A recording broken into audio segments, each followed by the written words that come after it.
Hello folks, it's Rahu. I have decided to resume making videos on the monthly forecasts. As usual, I will give some highlights here, but again, to read this forecast in detail, have a look at my website where I post it every month, and you can also subscribe to it there. Yeah. Now, February is actually a much talked about month due to so much planetary crowding in the sign of Capricorn. The first half of February could feel uneasy for this reason, but by the time Sun and Venus move into Aquarius, we will all be feeling more hopeful in the remaining month. Yeah. So let's talk about the planetary stellium in Capricorn first. So from February 4th till February 13th, Capricorn is going to be stacked with planets, Sun, Mercury, Jupiter, Saturn, Venus. And the moon will also pass through from February 9th to the 11th, making a total of 6 planets in Capricorn at that time. Now, the last occurrence that we had with this kind of planetary stellium, so many planets in Capricorn, was in early February of 1962, when during the new moon there was also an eclipse and there was an 8-planet stellium, therefore, because the nodal axis was also in Cancer or Capricorn. Now, at that time, a lot of astrologers had predicted some really disastrous events on the global platform, but none of them materialized. But some notable events that did materialize at that time were things like floods in Germany, protests in France, negotiations between countries had started to open up in order to include better rights for minorities. So that was a big issue at that time. I think similarly, we will see more uprising at this time with the restrictions that are placed on people's lives and their livelihood. Here in Europe, for example, we're already seeing small groups being formed to protest against the government-imposed strict lockdowns where everything is closed and you can't go out unless it's for basic necessities. So I think people are, of course, getting frustrated, losing jobs, losing money, and we're already hearing about protests against the government. So I think that might get worse this coming month. What else is going on? Venus transits Capricorn from January the 27th till February the 20th. This transit can result in aloofness in relationships, and it can also bring some difficulty with money, earnings, etc. This is further compounded by Saturn's presence so close by, where Venus and Saturn will reach an exact conjunction on February the 5th. After this, Venus starts to move away from the coldness of Saturn, but into an exact conjunction with Jupiter around the new moon on February the 11th.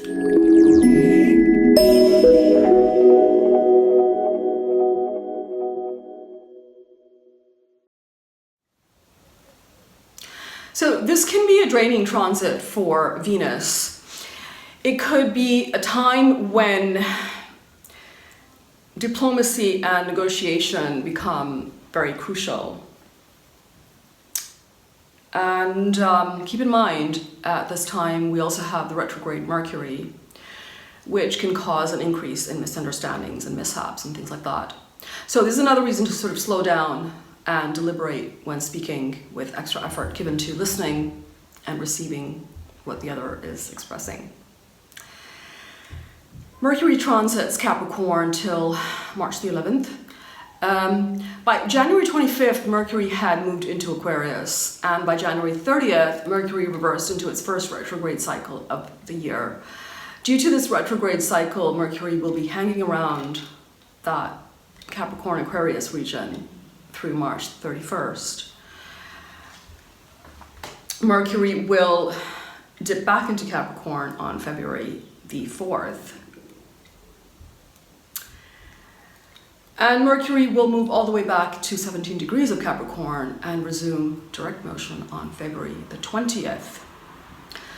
So, as always, we can assume that lines of communication and transportation become vulnerable during the retrograde phases of Mercury. So it's good to double check things and slow down in order to avoid mishaps. As Mercury resumes forward progress through the latter part of Capricorn, he will align with Jupiter as well. This trio of planets, Mercury, Jupiter, and Saturn, will occupy Capricorn until Mercury moves to Aquarius on March 11th, followed by Jupiter on April the 5th. So it's a good combination.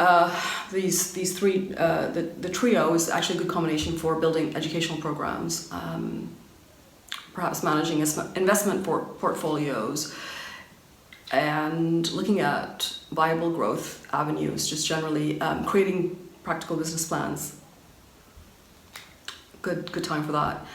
Now, what else do we have going on? We've got the new moon in Capricorn in the nakshatra of Dhanishta on February the 11th, which takes place at 29 degrees of Capricorn. So Dhanishta's controlling planet is Mars, situated 4 signs away in Aries. And this connection, a very close connection actually, could ignite some hostility. The other factor that arches over this new moon is that all the planets are on one side of the nodal axis. And for those of you familiar with this, it's called the Kal Sarp Yoga, which translates into the serpent of time. The idea with that is that it creates an environment that can feel like a trap, where it's difficult to escape a situation or to avoid an outcome, and life can feel driven by fate rather than free will. When we have the Kal Sarp operating, we can expect a culmination, some endings, and maybe a complete reorientation in the areas that are represented by Capricorn at this time, because the energy is quite concentrated there. 6 planets there, aspected by a very strong Rahu. And then mid-February, things get a bit easier. Sun transits into Aquarius on February 13th till March the 14th. The Sun's move here is welcome because it gets free of the Rahu aspect and the Saturn closeness, which could feel like a relief, especially to Leo's ascendants. Venus also follows the Sun on February the 20th into Aquarius, and Mercury will do as well on March the 11th. Then Jupiter follows on April the 5th, after which Saturn remains alone in Capricorn until Jupiter makes a retrograde and goes back there in mid-September.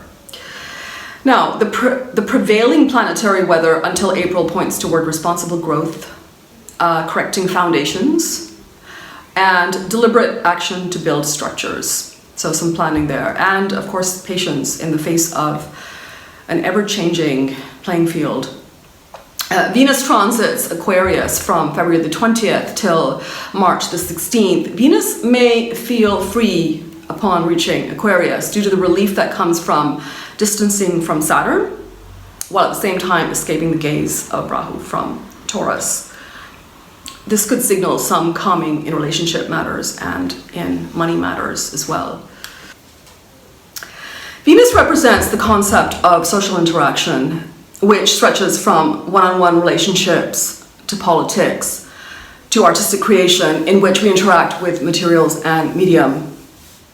Aquarius is co-ruled by Saturn and Rahu, who have the common aim of reminding us that we can make plans, but we shouldn't get too attached to the outcomes because of the unstable and unrelenting nature of life on Earth.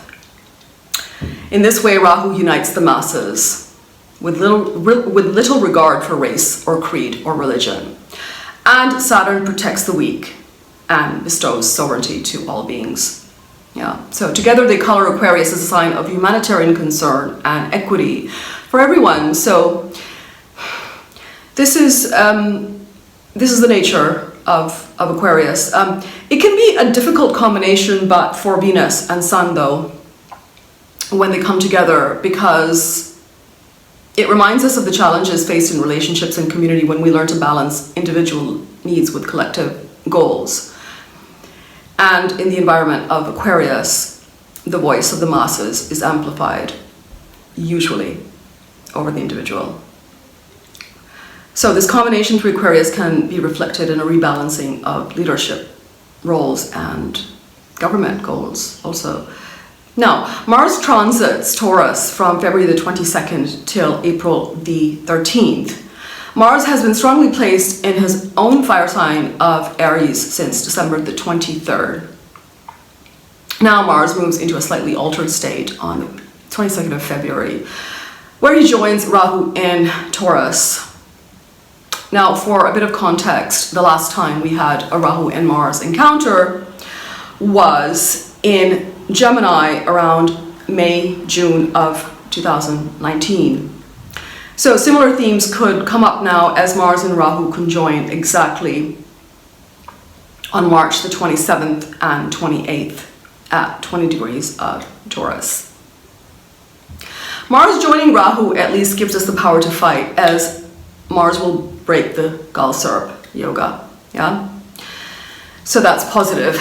Mars and Rahu could also see some strong push towards the vaccine deployment at this time.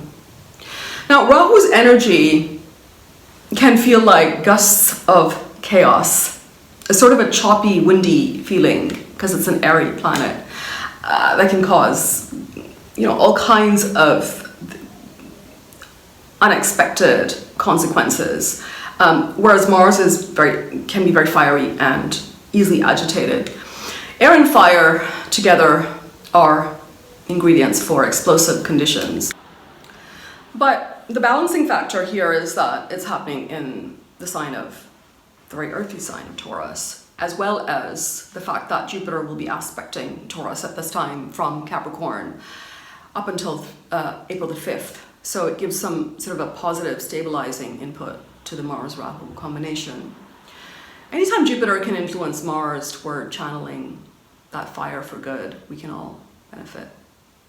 So beware of spontaneous decisions at this time. Now lastly, what's happening is we've got the full moon in Leo in the nakshatra of Purva Phalguni on February the 27th. So the moon slips into fullness at 15 degrees of Leo, opposite the sun at 15 degrees of Aquarius in the morning hours of February the 27th. And this is a strong place for the moon.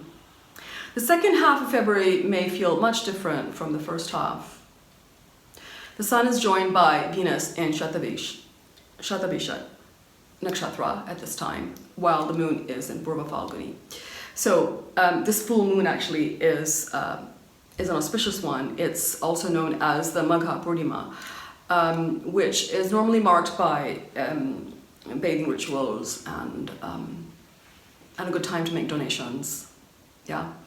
Purva Phalguni is ruled by Venus, of course, and Leo is of course ruled by the sun. Both Sun and Venus will be aspecting this moon. And we can of course see the same themes of Venus and Sun repeating, which is sort of like that balancing act, which we all have to do in maintaining sovereignty while engaging in relationships with others. Yeah. So that's it for now. Thank you for watching, and have a good one. Cheers, folks.